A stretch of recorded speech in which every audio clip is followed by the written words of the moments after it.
Comfort viewers உங்க எல்லாரையுமே இந்த வாரமும் நம்ம வணக்கம் கம்ஃபர்ட் நிகழ்ச்சி மூலமா சந்திக்கிறதுல எங்களுக்கு ரொம்பவும் மகிழ்ச்சி. பாத்தீங்களா, உங்களை பாக்குறதுக்காகவே நியூ லுக்ல வந்திருக்கோம்.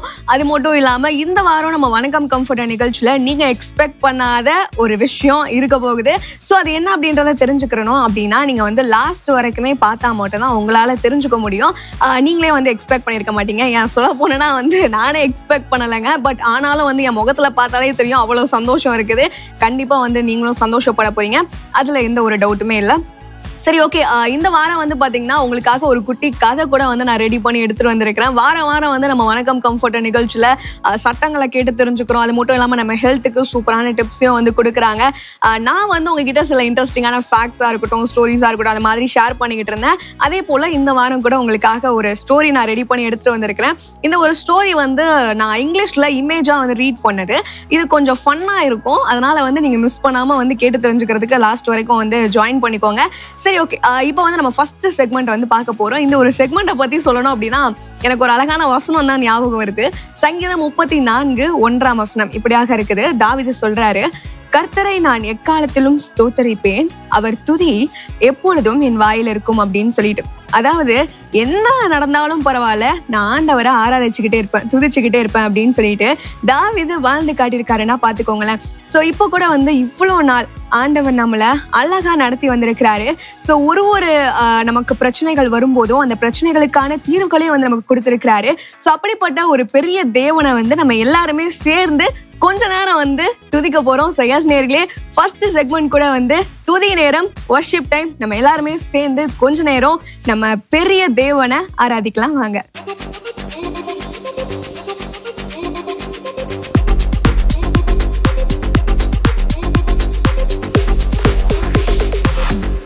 மீட்பரும் இரட்சகருமாகிய இயேசு கிறிஸ்துவின் நாமத்தினால பார்த்து கொண்டிருக்கிற ஒவ்வொருவரையும் வாழ்த்தி வரவேற்கிறோம். நம்ம சிறிது நேரம் நம்முடைய கர்த்தருடைய சமூகத்தில் யாவருமா சேர்ந்து ஆராதிக்க போகிறோம். சுவாசமுள்ள யாவும் கர்த்தரை துதிப்பதாக என்று சொல்லி வேதத்தில் பார்க்கிறோம். ஆண்டவர் இந்த ஜீவனை நமக்கு கொடுத்திருக்காரு. ஒவ்வொரு நாளும் பாதுகாத்து கொண்டு வருகிறாரு. அந்த தேவனை ஜீவன் உள்ள வரைக்கும் உங்களே நாங்கள் ஆராதிப்போம் ஆண்டவரே என்று சொல்லி பாடலாமா? எங்களோடு கூட சேர்ந்து எல்லாரும் உற்சாகமா கரங்களை தட்டி பாடலாம்.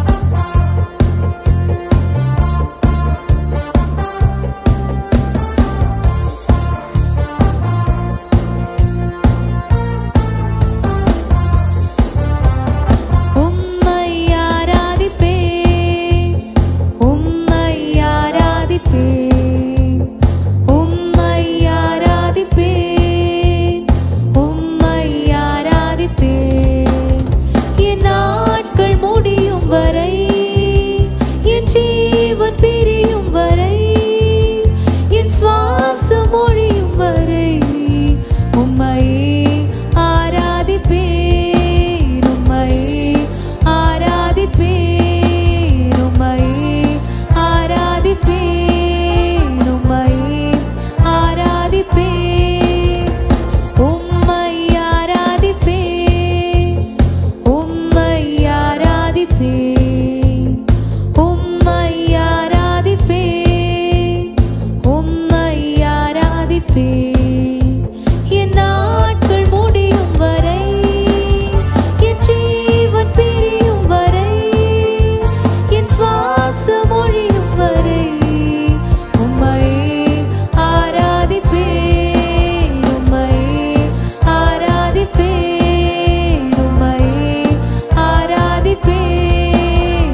நடக்க வைத்தீரே. எத்தனை முறை இடறினாலும் அத்தனையும் மன்னித்தீரே. நன்மையும் கிருபையும் தொடரச் செய்து என்னை மீண்டும் நடக்க வைத்தீரே. என் நாட்கள் முடியும் வரை, என் ஜீவன் பிரியும் வரை, என் சுவாசம் ஒழியும் வரை உம்மையே ஆராதிப்பேன், உம்மையே ஆராதிப்பேன், உம்மையே ஆராதிப்பேன், உம்மையே ஆராதிப்பேன். ஆமென். அநாதி சிநேகத்தால் நம்மை நேசித்த தேவன், காருண்யம் எனும் கயிறுகளை நம்ம இழுத்து கொண்ட தேவனா இருக்கிறாரு. அவருடைய அன்பை நினைத்து, அப்பா உங்களுடைய அன்பு பெரியது, உங்களுடைய இரக்கம் பெரியது, உங்களுடைய கிருபை பெரியது, உங்களுடைய தயவு, நீர் என்மேல் பாராட்டின தயவு அது பெரியது என்று சொல்லி அவரை பார்த்து உள்ளத்தை திறந்தவர்களாக நம்ம அவரிடத்துல நம்மளுடைய ஆவி ஆத்தும சரீரத்தை ஒப்பு கொடுக்கலாமா? நிலையில்லாத உலகத்திலே அலைந்தேனையா, நிகரில்லாத இயேசுவே அணைத்து கொண்டீரே. நிலையில்லாத உலகத்திலே அலைந்தேனையா, நிகரில்லாத இயேசுவே அணைத்து கொண்டீரே. உங்க அன்பு பெரியது, உங்க இரக்கம் பெரியது, உங்க கிருபை பெரியது, உங்க தயவு பெரியது. உங்க அன்பு பெரியது, உங்க இரக்கம் பெரியது, உங்க கிருபை பெரியது, உங்க தயவு பெரியது.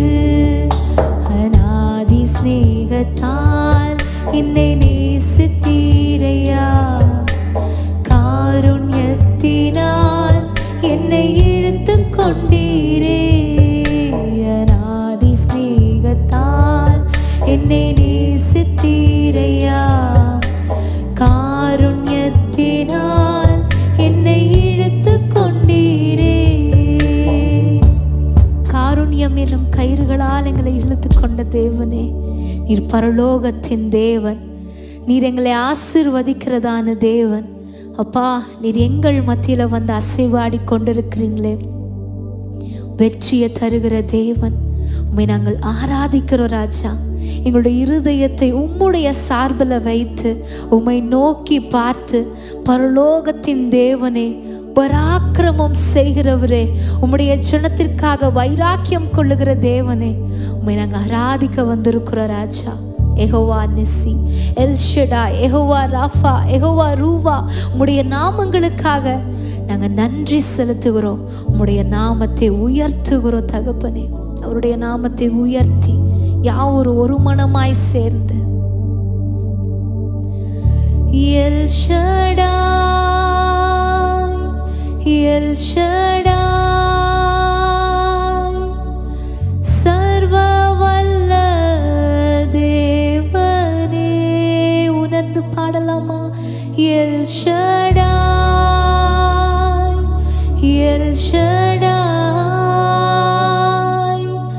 சர்வ வல்ல தேவனே. உம்மை உயர்த்துகிறோம், வாழ்த்துகிறோம், வணங்குகிறோம். அவரை பார்த்து உம்மை உயர்த்துகிறோம், வாழ்த்துகிறோம், வணங்குகிறோம்.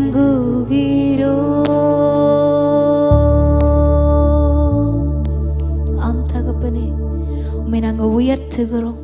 நீர் பரலோகத்தின் தேவன், பரலோகத்தின் ராஜா.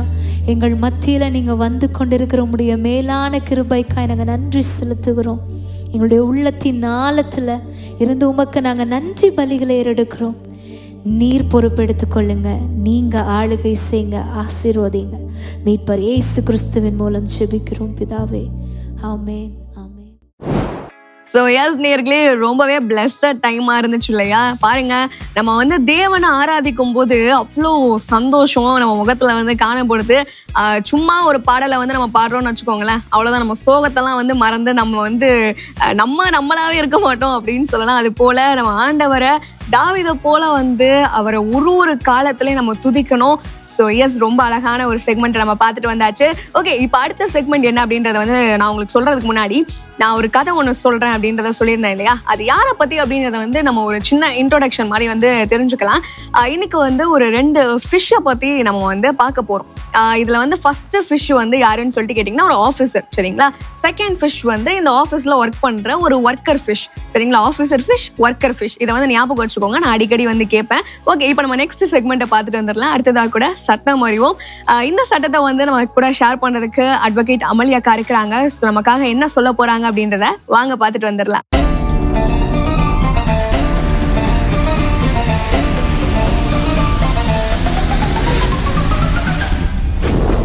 வணக்கம் கம்ஃபர்டர் என்ற இந்த நிகழ்ச்சி மூலமாக உங்க அனைவரையும் சந்திப்பதில் மிக்க மகிழ்ச்சி. இன்றைக்கு என்ன சட்ட ஆலோசனை உங்க இடத்துல பகிர்ந்து கொள்ள போறேன் அப்படின்னு பாத்தீங்கன்னா, பிலோ 18ல இருக்கிற எல்லா பிள்ளைகளும், அது பெண் பிள்ளைகளா இருக்கட்டும், ஆண் பிள்ளைகளா இருக்கட்டும், அவங்க இனிமேல் வந்து சோஷியல் மீடியா யூஸ் பண்றதோ இல்ல கேமிங் பிளாட்ஃபார்ம் யூஸ் பண்றதோ, ஸோ இந்த மாதிரி காரியங்கள் யூஸ் பண்றாங்கன்னா அவங்க பேரண்ட்ஸுடைய பெர்மிஷன் இல்லாமையோ இல்ல அவங்களுடைய கன்சென்ட் இல்லாமையோ வந்து நீங்க இந்த பிளாட்ஃபார்ம்ஸ் எல்லாம் யூஸ் பண்ண முடியாத ஒரு சிச்சுவேஷன் வரத்துக்கு அதிக வாய்ப்பு இருக்கு. ஸோ ரீசெண்டா வந்து தி digital personal data protection act 2023 படி, ஸோ இந்த மாதிரி பிள்ளைங்களுக்கு 18 இயர்ஸ்ல கீழே இருக்கிற பிள்ளைங்களுக்கு அவங்க பேரண்ட்ஸுடைய கன்சென்ட் இருக்கிற மாதிரி தான் வந்து எல்லாமே வந்து யூஸ் பண்ற மாதிரி ஒரு சிச்சுவேஷனை கொண்டு வர போறாங்க. ஸோ இதை பத்தி நீங்க என்ன நினைக்கிறீங்க அப்படின்றது நீங்க கமெண்ட்ஸ்ல கூட நீங்க சொல்லலாம். ஸோ பிலோ 18ல இருக்கிற பிள்ளைகளை வந்து நம்ம கவர்மெண்ட் வந்து அவங்க ஒரு குழந்தைகளா தான் வந்து கன்சிடர் பண்றாங்க. ஸோ அவங்களுக்கு தெரியாம ஏதோ ஒரு சோஷியல் மீடியா இல்ல ஏதோ ஒரு சோஷியல் பிளாட்ஃபார்ம்ல வந்து அவங்க ஒரு தகாத ஒரு பர்சன் கிட்ட மாட்டிக்கிறாங்க. நிறைய வந்து இப்ப கேமிங் பிளாட்ஃபார்ம்ல வந்து அவங்க பாத்தீங்கன்னா வந்து நிறைய அடிக்ட் ஆயிடுறாங்க. ஸோ இது எல்லாமே வந்து பேரண்ட்ஸுடைய நாலேஜ்ல இருக்கணும், பேரண்ட்ஸுடைய கண்ட்ரோல்ல அவங்க இருக்கணும், பேரண்ட்ஸுடைய கன்சென்ட்டோட அவங்க எல்லாமே செய்யணும்னு சொல்லிட்டு தான் வந்து நம்ம கவர்மெண்ட் வந்து இந்த மாதிரி ஒரு விஷயத்த வந்து கொண்டு வர இருக்கிறாங்க. ஸோ இது நிச்சயமா வந்து நல்லா இருக்குமா இருக்காதா அப்படின்றது நீங்க தான் வந்து சொல்லணும். கண்டிப்பா என்னை பொறுத்த வரைக்கும் இது நல்லா தான் இருக்கும்ன்றது என்னுடைய ஒரு பாயிண்ட் ஆஃப் வியூ.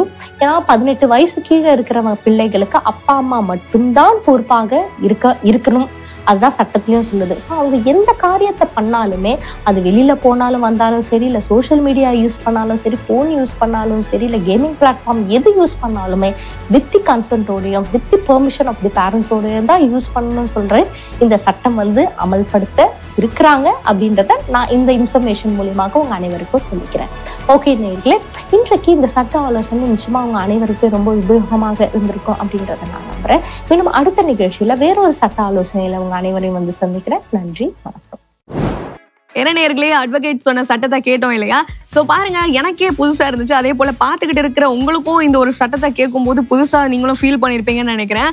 அதாவது 18 வயசுக்கு கீழே இருக்கிறவங்க பேரண்ட்ஸோட அம்மா அப்பா அனுமதி இல்லாம அவங்க எந்த ஒரு கேம்ஸா இருக்கட்டும் இல்லைன்னா வந்து வெப்சைட் யூஸ் பண்றதா இருக்கட்டும், அவங்க பெர்மிஷன் இல்லாம பண்றாங்க அப்படின்னா அதுக்கு ஒரு சட்டம் இருக்கு அப்படின்றத வந்து இன்னைக்கு நம்ம தெரிஞ்சுக்கிட்டோம். எனக்கு தெரிஞ்சு பார்த்துக்கிட்டு இருக்கிற ஒரு பேரண்ட்ஸா இருக்கட்டும் இல்லைன்னா 18 ஏஜுக்கு கீழே இருக்கிறவங்களா இருக்கட்டும், இது ஒரு அவேர்னஸ் ஒரு விஷயமா அப்படின்னு சொல்லிட்டு நான் வந்து பாக்குறேன். ஓகே, நம்ம வந்து ஒரு சட்டத்தை வந்து தெரிஞ்சுக்கிட்டோம். இப்போ அடுத்த செக்மெண்ட்குள்ள வந்து நம்ம போக போறோம். அடுத்ததாக கூட நம்ம ஹெல்த்துக்கு சூப்பரான டிப்ஸை வந்து கொடுக்க போறாங்க. நம்ம கூட டாக்டர் ராஜபிரபாகர் இருக்கிறாங்க. இந்த வாரம் நமக்காக என்ன சட்டத்தை வந்து சொல்ல போறாங்க அப்படின்றத வாங்க பார்த்துட்டு வந்துடலாம்.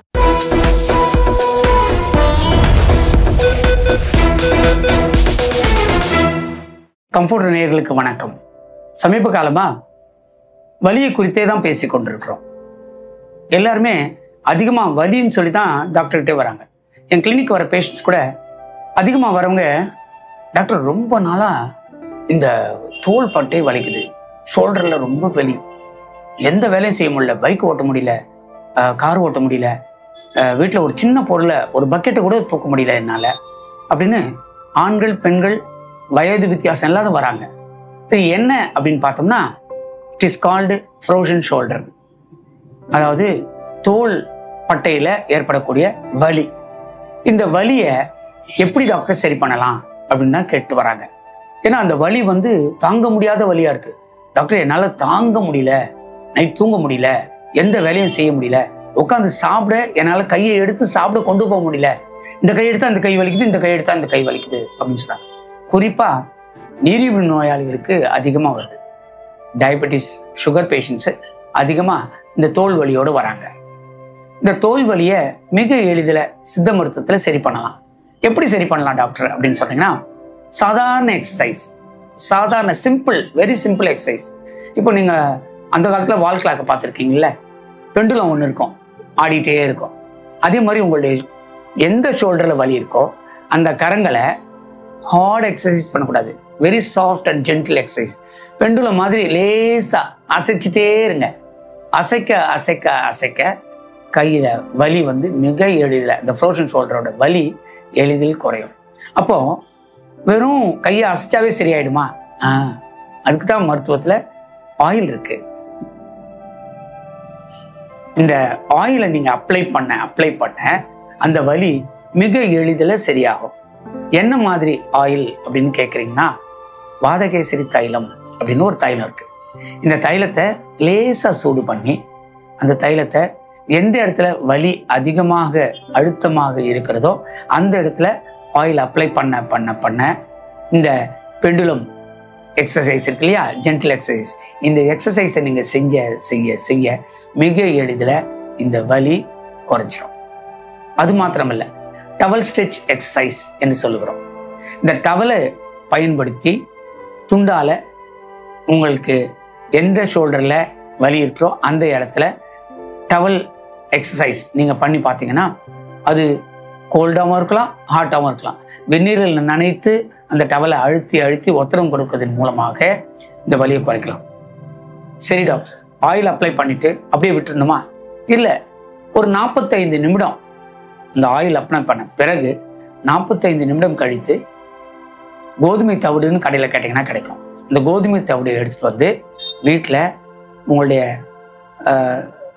இரும்பு சட்டியில் போட்டு அதை லேசாக வறுத்துக்கணும், லேசாக சூடு பண்ணிட்டு ஒரு துணியில் போட்டு அதை முடிச்சு மாதிரி பண்ணிக்கிட்டு, இதே வாதகேசரி தைலத்தை ஒரு தட்டில் வச்சு லேசாக ஒத்தி அந்த இடத்துல அனல் பறக்க, ரொம்ப சூடாகவும் இருக்க வேணாம், ரொம்ப குளிர்ச்சியாக இருக்க வேணாம், அந்த மாதிரி உங்கள் எந்த இடத்துல நீங்கள் தைலம் தேய்ச்சிருக்கீங்களோ அந்த இடத்துல 45 நிமிடம் கழித்து ஒத்தடம் கொடுக்க வலி மிக விரைவில் 2 நாட்களில் உங்கள் வலி சரியாயிடும்.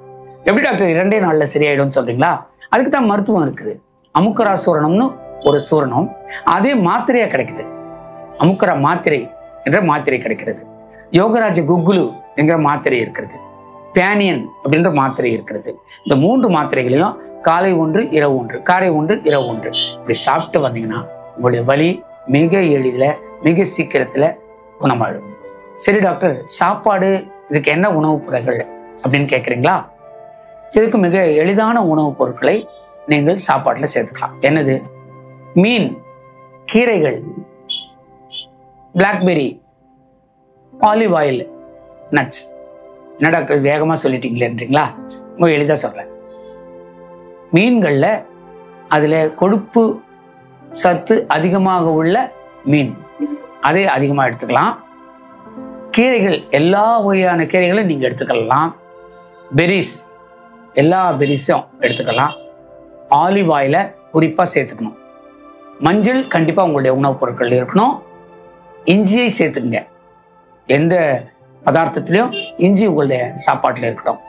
நட்ஸை நீங்கள் அடிக்கடி சாப்பிட்டு வந்தீங்கன்னா இந்த ஃப்ரோசன் ஷோல்டரை தோல் வலியிலிருந்து மிக எளிதில் குணமாக்க முடியும். இது போன்ற எந்த வலி இருந்தாலுமே ஷோல்டரில் வருகிற வலிகளுக்கு, தோள்பட்டை வலிகளுக்கு மிக எளிதில் குணத்தை காண முடியும். மீண்டும் ஒரு நிகழ்ச்சியில் உங்களை சந்திக்கிறேன். இது உங்களுக்கு மிகவும் பிரயோஜனமாக இருந்திருக்கும் என்று நான் நம்புகிறேன். நன்றி, வணக்கம். ஓகே நேர்களே, டாக்டர் சொன்ன டிப்ஸ் எல்லாம் வந்து நீங்க கேட்டிருப்பீங்கன்னு நினைக்கிறேன். இந்த வாரம் கூட தோள்பட்டை வலியினால கஷ்டப்பட்டு இருக்கவங்களுக்கு சில டிப்ஸ் எல்லாம் வந்து சொன்னாங்க. மோஸ்டா சுகர் பேஷண்ட்ஸ் வந்து இதை ஃபேஸ் பண்ணுவாங்க. அவங்களுக்கு இன்னைக்கு ஒரு சிறந்த ரெமெடியா வந்து இருந்திருக்கும். அது மட்டும் இல்லாம ஒரு ஆயில கூட வந்து அவங்க சஜஸ்ட் பண்ணியிருக்காங்க. ஸோ நீங்க வந்து இதை வாங்கி பயன்படுத்துங்க. உங்களுக்கு தெரிஞ்சவங்க யாராச்சும் தோள்பட்டை வலியினால கஷ்டப்பட்டுக்கிட்டு இருக்காங்க அப்படின்னா அவங்களுக்கும் இந்த டிப்ஸை வந்து நீங்க தாராளமா ஷேர் பண்ணுங்க. ஓகே, இப்போ வந்து நான் சொல்ல போற ஸ்டோரியை வந்து நீங்க கேட்கறதுக்கு ரெடியா இருக்கீங்கன்னு நினைக்கிறேன். நான் ஸ்டார்டிங்லேயே வந்து சொல்லியிருந்தேன் இல்லையா, ஒரு ஆஃபீஸர் ஃபிஷ் ஒன்று இருக்குது, நெக்ஸ்ட் ஒரு ஒர்க்கர் ஃபிஷ். சரிங்களா, இது ரெண்டுமே வந்து இருக்குது. இப்போ வந்து கதை என்ன அப்படின்றத வந்து நான் ஆரம்பிச்சுடுறேன். இந்த ஒர்க்கர் ஃபிஷ் வந்து ரொம்பவும் வந்து கஷ்டப்பட்டு கடல்ல வந்து என்ன பண்ணிட்டு இருக்குது, டிராவல் பண்ணிட்டு இருக்குது. சரிங்களா, ஆஃபீஸ்க்கு வந்து டைம் வேற ஆயிடுச்சு அப்படின்னு சொல்லிட்டு வேகமா வந்து போயிட்டே இருக்குது. அந்த டைம்ல வந்து பாத்தீங்கன்னா திடீர்னு வந்து கடல் வந்து ரெண்டா வந்து பிளக்க ஆரம்பிச்சிருச்சு. இந்த ஒர்க்கர் ஃபிஷ்ஷுக்கு ஒண்ணுமே வந்து புரியல, என்னடா நடக்குது இங்க, திடீர்னு என்ன கடல் வந்து இரண்டா வந்து பிளந்துகிட்டு இருக்குது, இப்ப நான் அந்த சைடு போகணுமே, ஆஃபீஸ்க்கு வர டைம் ஆயிடுச்சுன்னு சொல்லிட்டு இந்த ஃபிஷ் வந்து எட்டி பாக்குது. பார்த்தா ஒரு வயசான தாத்தா கோலை பிடிச்சிட்டு திரள் கூட்டமான ஜனங்களை வந்து அந்த சமுத்திரம் வழியா நடந்து போய்கிட்டு இருக்காங்க. இந்த ஃபிஷ் வந்து பார்த்துட்டு செம்ம ஷாக்ல நின்றுகிட்டு இருக்குது. என்னடா நடக்குது இங்க அப்படின்னு சொல்லிட்டு இந்த ஃபிஷ்ஷுக்கு ஒண்ணுமே வந்து புரியல. இப்போ உங்களுக்கும் ஒன்றும் புரியலன்னு எனக்கு நல்லாவே தெரியுது. ஸோ இதை வந்து நான் கிளியரா இன்னும் உங்களுக்கு வந்து சொல்ல போறேன். இப்போ கூட அடுத்த செக்மெண்ட் வந்து நம்ம பார்க்கலாம். அடுத்ததா கூட சத்தியத்தின் சத்தம், நம்ம கூட பாஸ்டர் ஸ்டீஃபன் ராஜ் அவர்கள் இருக்கிறாங்க. தேவனுடைய வார்த்தையை பகிர்ந்து கொள்ள போறாங்க. ஸோ வாங்க நம்ம எல்லாரும் பார்த்துட்டு வந்துடலாம்.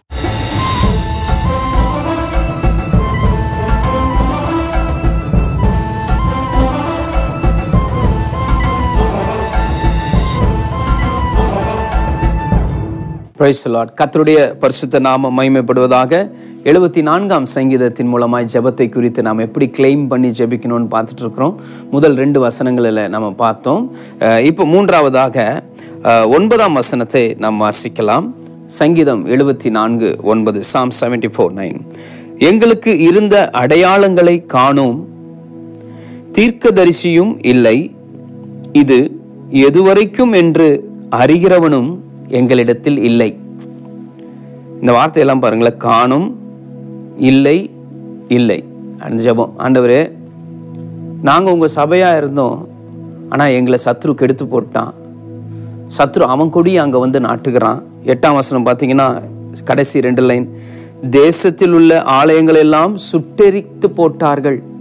இப்படிப்பட்ட நிலையில் அவர் அடுத்து ஒரு ஜெபம் பண்ணுறாரு, ஆண்டவரே நீர் மாத்திரம் எங்களுக்கு திரும்பி வந்து உதவி செய்யலைன்னா எங்கள் வாழ்க்கையில் நாங்கள் மீண்டும் தலை தூக்கவே முடியாது, நாங்கள் நம்பிக்கையற்றவர்களாக இருக்கிறோம் ஆண்டவரே அப்படின்னு ஒரு ஜெபம் பண்ணி ஆண்டவர்கிட்ட கேட்குறார். ஆண்டவரே சத்ரு இப்படி பண்ணி வச்சிருக்கிறான், இந்த காரியத்தை மாற்ற வேற நாங்கள் எங்கே போனாலும் எங்களால் மீண்டு வர முடியாது, எங்களால் தலை தூக்க முடியாது. அவர் சொல்கிறாரு, எங்கள் அடையாளங்களே அழிச்சிட்டான் ஆண்டவரே, எங்களுக்கு தீர்க்கதரிசியும் இல்லை, வார்த்தையை சொல்லி கொடுக்க ஆட்களும் இல்லை, எதுவரைக்கும் இந்த பிரச்சனை எங்களுக்கு இருக்கும் இதை அறிகிறவனும் சொல்லுகிறவனும் இல்லை. ஆண்டவரே ஒரு நம்பிக்கையற்ற சூழ்நிலையில் நாங்கள் இருக்கிறோம், ஆண்டவரே எங்களுக்கு உதவி செய்யுங்கன்ட்டு ஜெபம் பண்ணுறாரு. ஒருவேளை இந்த கால வேளையில் என்னை கேட்டுக்கொண்டு இருக்கிற அன்பு சகோதரனே சகோதரியே, ஒருவேளை உங்கள் லைஃப்பில் உங்கள் ஃப்யூச்சர் என்னவா இருக்கும்னு எனக்கு ஒன்றுமே தெரியலையே, இது எப்படி நிற்கும், இது எப்போ நடக்கும், இது எங்கே போய் முடிய போகுது, இதை சொல்கிறவங்களும் எங்களுக்கு யாருமே இல்லையே, ஆண்டவரே எங்களுக்கு உதவி செய்யும். நோ அதர் கோ அப்படின்னு சொல்லுவாங்க. ஹோப்லெஸ்னஸ், நம்பிக்கையற்ற சூழ்நிலைமை. 3ஆவது இவர் நமக்கு ஒரு ஜெபம் சொல்லி கொடுக்குறார். ஆண்டவரே நம்பிக்கையற்ற சூழ்நிலையில் நான் வாழ்ந்து கொண்டிருக்கிறேன், ஆண்டவரே உம்மை விட்டா எனக்கு வேற யாரும் இல்லை, ஆண்டவரே எனக்கு உதவி செய்யுங்க, நான் நீர் மீட்டு கொண்ட உங்கள் சபை என்னை மறுபடியும் கட்டி எழுப்பும் ஆண்டவரே என்று சொல்லி அவர்கள் ஜெபிக்கிறார்கள்.